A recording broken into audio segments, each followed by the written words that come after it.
Assalamualaikum warahmatullahi wabarakatuh. Nah, kita lanjutkan sekarang. Kalau tadi tentang kenyataan manusia, sekarang tentang seperti apa sih manusia yang eksis itu. Nah, ini saya ambil lagi dari beberapa novel-novel beliau. Yang pertama, ini ada kalimat penegas dari Crime and Punishment. Di situ ada kalimat begini, hanya untuk hidup, hidup dan hidup. Hiduplah seperti apapun caranya. Ini menurut saya ya kunci manusia yang eksis itu ya pertama dia harus hidup. Siap hidup, berani hidup. Kan banyak orang yang tidak berani lagi hidup, tidak siap lagi hidup, putus asa, tidak mau tegak lagi. Mungkin karena merasa berdosa, mungkin karena merasa melakukan kesalahan-kesalahan atau menganggap dirinya terlalu rendah, tidak pantas lagi hidup, atau mungkin karena masalah macam-macam yang melibat diri kita, sehingga tidak siap lagi hidup, tidak berani hidup. Tapi pesannya Dostoyevsky hanya untuk hidup. Hidup dan hidup saja. Hiduplah entah dengan cara apa. Urusan cara, model, isi, orientasi, terserahlah. Seperti apa yang engkau inginkan, asal engkau tetap hidup. Jadi dasarnya ini dulu. Kalau kita sudah tidak mau hidup, tidak siap hidup, apalagi untuk eksis. Kalau bahasanya Nietzsche nanti kan ada istilah mengiyakan hidup. Jadi ya, aku ini makhluk hidup. Aku ini punya kehidupan. Yang harus aku syukuri, aku rayakan. Entah bentuknya apa, entah isinya apa. Nanti kita bahas belakangan. Yang penting hidup dulu. Makanya nanti dalam The Brother Karamazov yang membahas Karamazov bersaudara seperti saya jelaskan tadi ceritanya, ada kalimat begini. Menurutku, aku bisa menahan apapun kesedihan hanya untuk mampu berkata dan mengulang kepada diriku sendiri di setiap waktu bahwa aku eksis. Di tengah ribuan rasa sakit, aku eksis. Aku tersiksa di atas beragam penderitaan, tapi aku eksis. Meski aku hanya duduk sendiri di atas pilar, tapi aku eksis. Jadi apapun situasi kita, kondisi kita, mari tetap eksis. Eksis itu berarti menjadi diriku. Nah, ini lanjutannya. Jadi dasarnya itu hidup. Kemudian yang kedua menjadi diri kita sendiri. Itulah eksis. Meskipun pahit, meskipun sedih, meskipun menderita, meskipun penuh rasa sakit, tetaplah jadi diri kita sendiri apa adanya. Tidak palsu. Nah, jadi itu semacam level ya, meskipun ini dari novel yang berbeda.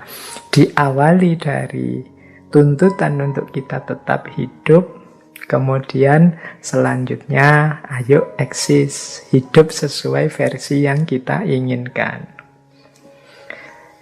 Nah, kalau sudah level 2 ini baru level ketiga.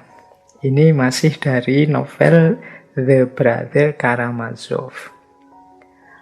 Kata Dostoyevsky, misteri dari eksistensi manusia tidak hanya terletak dalam hidupnya saja, namun dalam menemukan tujuan hidup. Ini lanjutannya. Jadi aku eksis sesuai yang aku inginkan dan aku tahu tujuanku kemana. Inilah manusia yang eksis. Jadi bukan yang asal eksis, tidak tahu mau kemana, untuk apa. Yang asal eksis itu ya kemungkinan dia tidak sadar tentang dirinya. Jadi misterinya manusia itu bukan bahwa dia hidup, tapi dia punya tujuan hidup. Ini yang jadi kunci membedakan manusia dengan binatang. Tidak asal ada, tidak asal eksis, tapi juga punya tujuan, punya orientasi. Makanya dalam eksistensialisme seperti saya jelaskan tadi, tampak upaya manusia untuk memaknai hidupnya, membentuk hidupnya, mewujudkan tujuan-tujuan hidupnya. Nah, ini level 3. Jadi yang pertama tadi, ayo hidup, ayo eksis, ayo punya tujuan. Biar hidup dan eksistensi kita tidak asal-asalan. Nah, baru kemudian yang keempat. Kalau ini saya ambil dari Crime and Punishment. Ada kalimat begini. Melakukan kesalahan karena mengikuti jalan kita sendiri itu lebih baik daripada menempuh kebenaran hanya karena mengikuti jalannya orang lain. Nah, yang keempat ini lanjutannya. Jadi kita tadi kan eksis menjadi diri kita, menetapkan tujuan. Itu harusnya versi kita, tidak sekedar ikut-ikutan. Kalau hanya ikut-ikutan, ya kita tidak jadi eksis, tidak jadi diri kita. Ayo menetapkan tujuan, ayo mengorientasi hidup sesuai dorongan dari dalam diri kita. Lupa kalau kita baca buku, belajar, mendengarkan orang lain menasehati, dan lain sebagainya, itu kan boleh. Boleh, tapi nanti keputusan apa yang kita ambil, apakah nasihat itu kita terima atau tidak, apakah isinya buku kita setujui atau tidak, apakah ceramah ini saya sepakati atau tidak, itu keputusanku sendiri. Tidak sekedar karena aku ikut begitu saja. Aku manut saja orang ngomong apa, bicara apa, ndak. Ya, semua yang lain itu pertimbangan-pertimbangan saja. Nah, keputusannya ada di tanganku. Jadi, selanjutnya kita diajari dalam Crime and Punishment itu memutuskan sendiri, milih jalan sendiri. Kalau terus ternyata salah, bagaimana? Ya, melakukan kesalahan setelah kita putuskan sendiri itu lebih baik daripada benar tapi hanya mengikuti orang lain. Karena benar mengikuti orang lain itu nilainya turun, kebenarannya. Kita hanya pengekor, pengikut. Ya, ilustrasi mudahnya yang sering saya pakai kan kalau ada anak misalnya masih balita, sholat, itu kan ikut-ikutan orang tuanya ke masjid, ikut sholat. Tapi kan kesadaran untuk sholat ini belum muncul dari keinginannya sendiri. Nilainya kan berbeda dengan orang dewasa yang sadar kemudian mau menjalankan sholat, memutuskan untuk sholat. Nah, nasihatnya Dostoyevsky ini arahnya ke situ. Keputusan kita kadang salah, tapi ketika itu keputusan kita sendiri, kita mantap. Meskipun salah, ya nanti kita revisi. Jadi, ya persis kayak kita jalan misalnya, kok terus kecemplung sumur. Itu kalau jalannya karena kita milih jalan sendiri terus kecebur sumur, itu kan ya memang pilihanku sendiri, resikonya tak tanggung sendiri. Tapi kalau kita jalan hanya ikut orang, tidak sadar orang ini mau kemana, tiba-tiba kita kecebur ke sumur, itu kan ya jengkelnya double. Sudah hanya ikut orang lain, kejeblos lagi. Kalau tadi milih jalan sendiri, kejeblos kan lega. Ya memang pilihanku, resikonya ini. Tapi kalau hanya ikut orang lain, kita kejeblos dan kita menanggung resiko basah di dalam sumur, padahal itu awalnya bukan pilihan kita. Itu kan lebih pahit.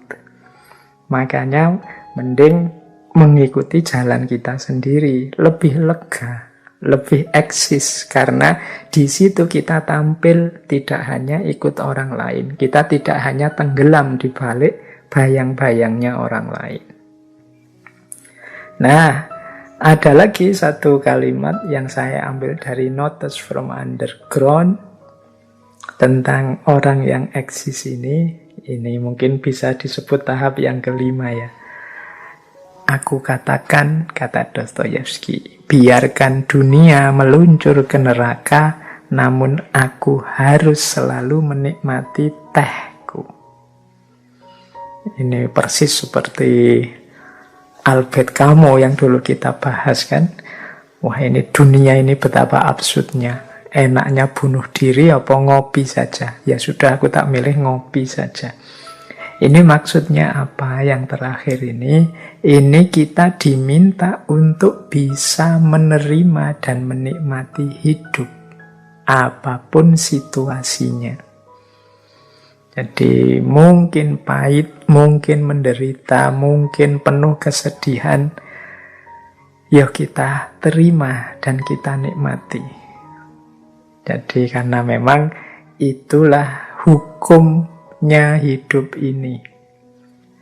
Jadi ini level kelima kalau kita ingin eksis. Yang pertama tadi, ya betapapun kita harus tetap hidup.